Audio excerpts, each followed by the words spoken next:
Buongiorno da Ariano nel Polesine. L'incendio devastante che ha colpito la ditta Regnoli ad Ariano sta mettendo a rischio il lavoro di 180 persone e tutto l'indotto in una realtà fragile come la zona del Tizio della provincia di Rovigo. Per questo l'assessore regionale Valeria Mantovan, il sindaco Luisa Beltrame con la sua giunta, la provincia e i rappresentanti di Confindustria Barbin e Beccati hanno effettuato una visita istituzionale per esprimere solidarietà e discutere possibili soluzioni per una rapida ripartenza. Durante l'incontro i rappresentanti dell'azienda hanno sottolineato la loro volontà di ripartire il prima possibile, ma hanno anche evidenziato le difficoltà burocratiche che potrebbero rallentare il processo. Noi avremo davanti tante difficoltà, ne siamo consapevoli, ma abbiamo una volontà, una determinazione di riprendere in tempi brevissimi che ci dà una grande forza. La preoccupazione che gli ostacoli vengano dal di fuori, dai meandri della burocrazia, dalle tempistiche, dalla mancanza di collaborazione per trovare le soluzioni, è una preoccupazione molto forte. Devo dire che la presenza dell'assessore Mantovan,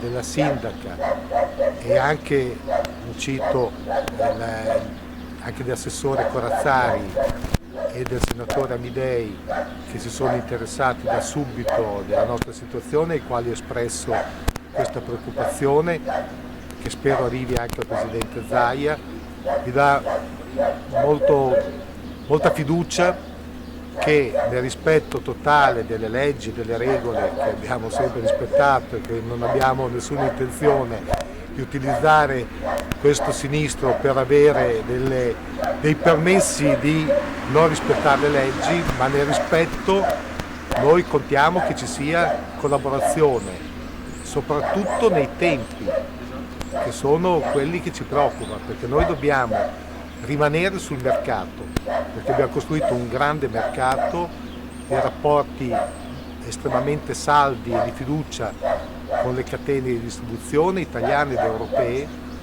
e noi vogliamo rimanerci. Per rimanerci dobbiamo fare in fretta noi e non dobbiamo avere ostacoli fuori.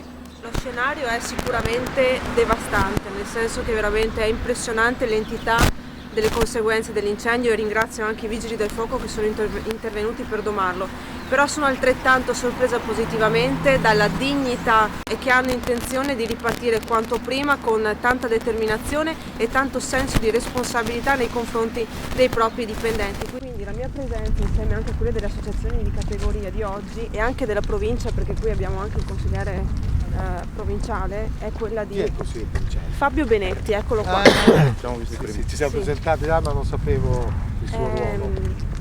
È proprio in funzione di agevolare il tutto e per tutto, per quello che sarà poi la varia burocrazia che dovrà in qualche modo affrontare. Noi abbiamo un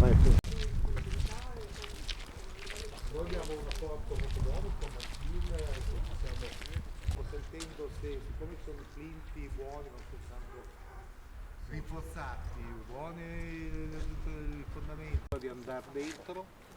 Avevo chiesto a Giorgio Regnoli, esponente della quinta generazione dell'azienda, cosa rappresenta per lui Medusa e perché ha scelto di continuare questa tradizione di un'azienda che ha più di 160 anni. È entrato fin da quando ero piccolo nel DNA, è passato quello che è una passione, ma forse c'è qualcosa di più, c'è un amore che passa attraverso la famiglia e poi entra anche con l'ambiente bello che c'è in azienda, con i collaboratori.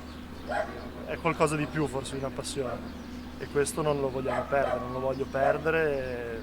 L'obiettivo nostro è di farne almeno altri di 164 anni, quindi vogliamo andare avanti, ricostruire in fretta, ripartire in fretta. Ci siamo dati una data ambiziosa. In questi giorni tanti ci hanno attestato stima, riconosciuto il fatto di essere un'eccellenza.